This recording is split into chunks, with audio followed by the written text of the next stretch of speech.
Good morning, you're watching the Channel 9 Breakfast Show on Tuesday, the 24th of March. I'm Nikki Dean. And I'm Byron Evans. Wish I was Harry Houdini, though. So do I. Not because he's dead or anything, but because he was one of the greatest entertainers to ever grace the planet. During the early 20s, you know, he was the highest paid performer and actually wowed audiences all over the world, famed for his escapology, called the Handcuffed Man. Do you know what his real name was? Harry Houdini. Herrick Wise, even. He was Hungarian-born.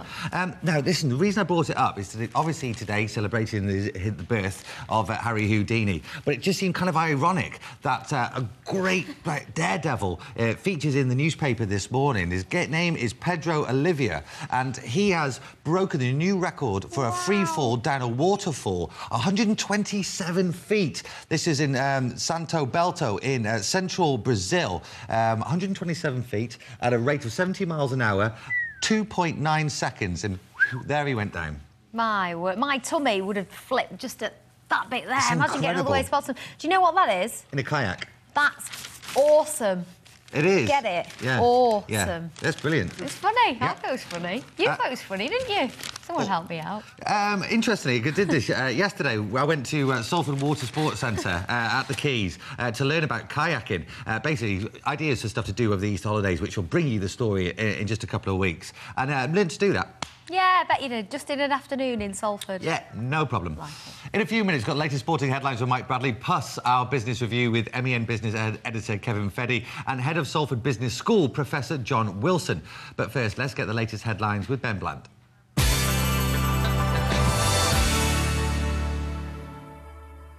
Good morning. Today marks the 5-year anniversary of the murder of Andrew Boland.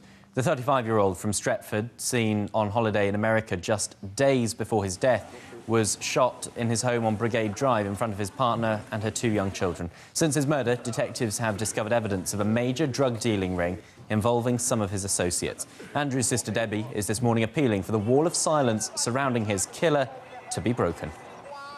It's horrendous, you know. There's not a day goes by without we don't question why, because we've got no answers. We don't know why they chose to take his life. My mum desperately needs closure. We can't grieve as a family should do. I believe that there's hundreds of people out there that have got information. They perhaps didn't have the courage at the time to put pen to paper. They may have fell out with people now that they had links with 5 years ago. They know who they are, they know what they've done. How they can live with themselves on a daily basis, I've no idea. How would they like their mother to suffer like my mum's suffering? How would they like their children to lose a father? You know, surely they can show some kind of mercy and, you know, I'll just plead with them to, you know, come forward and help us if they can, if they have got a conscience. And police say the investigation into Andrew's death will continue, and they're hoping that now 5 years have passed, anyone with any information will have the courage to come forward. If you can help, call Crime Stoppers anonymously on 0800 555 111. A mother has given birth to a healthy boy, even though hospital staff had recommended an abortion because they believed the baby had a genetic disorder. An investigation's underway after Dawn Lewis and Jonathan Blemmings were wrongly told by a doctor at Rochdale Infirmary that the scan showed the child had Edwards syndrome, which causes heart and kidney problems and would have no quality of life. More Greater Manchester news in just a moment, but first, figures released today are expected to show that inflation turned negative during February for the first time in half a century. That means prices are falling, which is good news for shoppers, as experts are predicting that inflation, as measured by the Retail Prices Index, will fall below 0%. The RPI takes into account house prices and is the measure used for setting many wages and pensions. The downside is that it could mean lower incomes for pensioners and reduced returns for savers. A 17-year-old boy is due to appear before magistrates this morning, charged with the murder of a policeman in Northern Ireland. Constable Stephen Carroll was shot dead in County Armagh as he responded to a call from a woman who'd had a brick thrown through her window. The teenager is also charged with being a member of a banned organisation and possession of a firearm. 4 other people remain in custody, being questioned about the murder. Back here in Greater Manchester, an Emmerdale actor from Haywood has pleaded guilty to assaulting a 16-year-old boy. Luke Tittensaw, who plays teenage tearaway Daz Eden in the ITV soap, admitted inflicting grievous bodily harm on his victim in Rochdale last year. He'll be sentenced next month.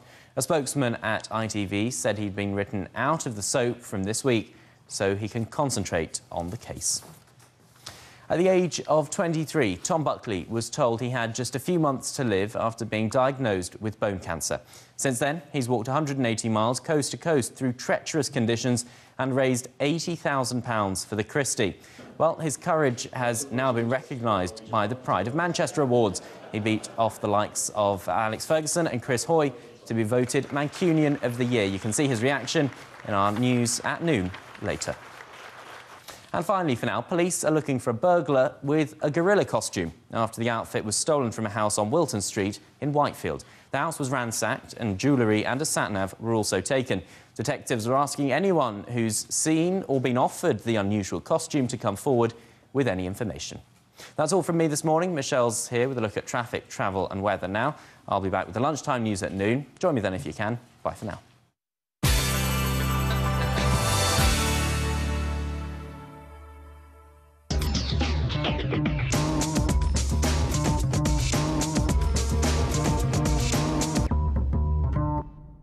We'll start with a young man who has never won Mancunian of the Year, but was a firm favourite here in Manchester and could be coming back to the region, Mike. Diego Forlan, currently with Atletico Madrid. We believe Manchester City have made an inquiry about him and they've been quoted £30 million. I'd love to see him back in the city, but for £30 million for a 29-year-old, I think that money will be better spent on Thierry Henry. Playing better for country than club, though, isn't he? Absolutely, he was. And he's a tremendous goal scorer in La Liga. He's one of the crowd favourites over there as well. He would do a job for Manchester City, but whether he's worth £30 million, I'm not too sure. One young man who will see his stock rise over the coming weeks is under-21 defender for Greece, Georgios Ephraim. He's on trial at Rangers at the moment. He's attracting the interest of Bolton, so he would be a good acquisition for Bolton. Cristiano Ronaldo, as you alluded to earlier on, appears to be being hounded out of the English game, according to one of the newspapers. I'm not too sure about that. And Wayne Rooney will not face any further banning for his sending off at Fulham. He'll just miss out the one game, which is at home to Aston Villa on Sunday, the 5th of April. Good. Right, turning our attentions now to the IPL, the Indian Premier League. Very glamorous event. Yeah.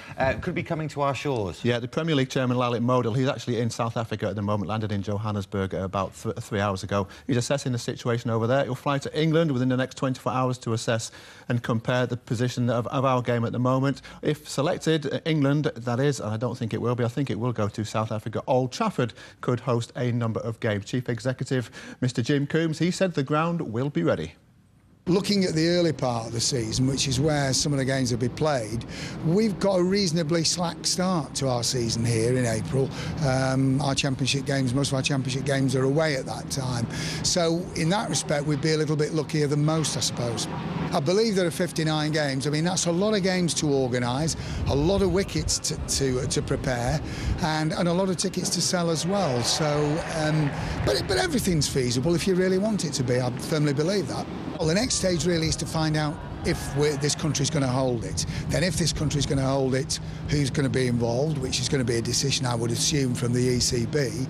And then if and when they come to us and say, right, Lancashire, we'd like you to be involved, there are 8 games or there are 6 games, then we need the dates and then we need to sit down here and organise it with our people here so as it runs as smoothly as possible. Well, Joe Royal's dream start turned into a bit of a nightmare as they face Tranmere. Can he do any better tonight? Well, they're travelling to Cheltenham tonight. It's the bottom place side, Cheltenham, in League One, so Oldham will not have a better chance of giving Joe Royal his first points. And Bury, they travel to Rotherham this evening. A win will see them go second, and we'll have all the highlights and all the result from those games tomorrow morning's breakfast. Good stuff. OK, thanks very much, Mike. More sport on tomorrow's breakfast show.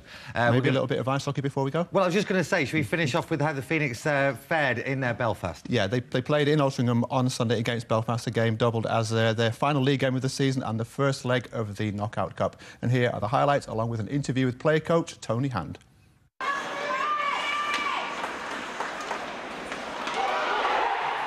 Well, Belfast always give you a tough game regardless, and I think, to be honest, I think two teams did look a little bit tired. You just see the teams never had the energy they normally have, and I think they sort of both battled the puck, especially on the ice tonight. I think two teams were battling there, and sort of Belfast had it sort of under pressure for a few spells here. We lost Luke Boothroyd to a face injury tonight. We lost Alex Dunn to an injury, and we lost Klutz, so we were sort of a bit behind the 8 ball. But it was nice to finish the season at least on a regular one. And we've got all to play for in Belfast. It's all tied, and again, we'll just have to go there and give it our best shot. It was a battle, to be honest. As I say, I'm not kidding ourselves on. We were holding on there for a little bit.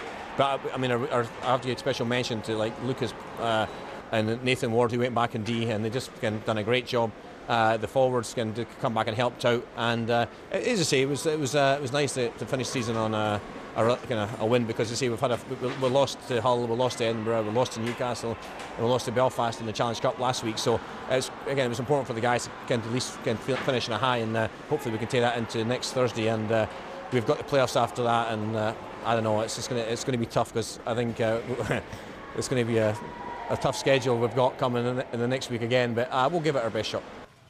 Time now for your business review with MEN business editor Kevin Feddy and head of Salford Business School, Professor John Wilson. Good morning, chaps. Good morning. We'll start with you, Kevin, as always, and I do like you. You've come in with some good news again. We're going to start with some new job announcements, 100 to be precise. That's right, 100 new jobs, Nikki, being created. It's a sign of the times, really. It's a debt advice management company in Trafford, Kensington Financial Management Consultants, and they're creating around 100 jobs this year, customer service staff and other roles. They advise people on their debts, store cards, struggling to pay off their credit cards and so on, who are looking for measures such as individual voluntary arrangements, bankruptcy and debt management plans to help them through their difficulties. Excellent news, and 100 new jobs, as you say, have just been announced. Another nice story that I like, 2 businesses, in fact, thriving rather in the area of export. Yes, well, with the pound being so weak, it's giving some entrepreneurial individuals and companies the opportunity to export their goods, and a couple of good examples in the paper today. Saxon Leather Upholstery, based in Bolton. They make furniture, chairs and sofas, chaise longues and so on, and they've been they've received a bumper order from Iraq, from a hotel in Iraq that's been refurbished. The owner wanted some English-style furniture, and they've sent over 50 items to there. Excellent news. And another firm in Manchester, Samsi, which is a Japanese food and restaurant chain, they're close to sealing an order to supply a Belgian and French retailer, Delicatessens retail chain, with their food. Excellent. Just goes to show what happens when you think big. John, good morning. Welcome to the Breakfast Show. This is your first time. We're going to be talking about inflation figures. They're due out a little bit later today, 9:30 to be exact. What are we expecting? Well, there are 2 main measures of inflation, the retail prices index and the consumer prices index. Essentially, the difference between the two is that the first one includes mortgage interest payments. Right. What we expect today is that the retail prices index will probably fall below 0%, and that, if that happens, that will be the first time since 1960, so clearly it's potentially quite significant. And what does that actually mean, then, for the ordinary person in the street? Because it's easy to be bamboozled by the lingo, isn't it? What does it actually mean in common terms? What it actually means is that prices are falling. They're not simply rising, and not simply rising less quickly than before. They're actually falling. So, of course, in the short term, that can be good news for people, because as we go into the shops, we pay less money for the things that we're buying. But it can be a bad sign, really, for 2 reasons. Firstly, because individuals may have their pay awards or benefits linked to price inflation. That means that we will get less money, if you like, because inflation is falling. But secondly, it may also reflect underlying problems in the economy. As companies cut their prices to try to attract custom, that means that potentially they can get less revenue. That means there may be less job security, and in turn people may face unemployment. So falling inflation can mean that there are underlying problems in the economy, and of course there are. Swings and roundabouts then, I suppose, isn't it? That announcement, as mentioned a little bit earlier, will be 9:30 approximately this morning. Thank you very much, both of you, for coming in, and we'll see you again next week. Time now for a quick break, after which we'll be previewing a stage play that portrays gang culture in its starkest form. We'll see you after this short break.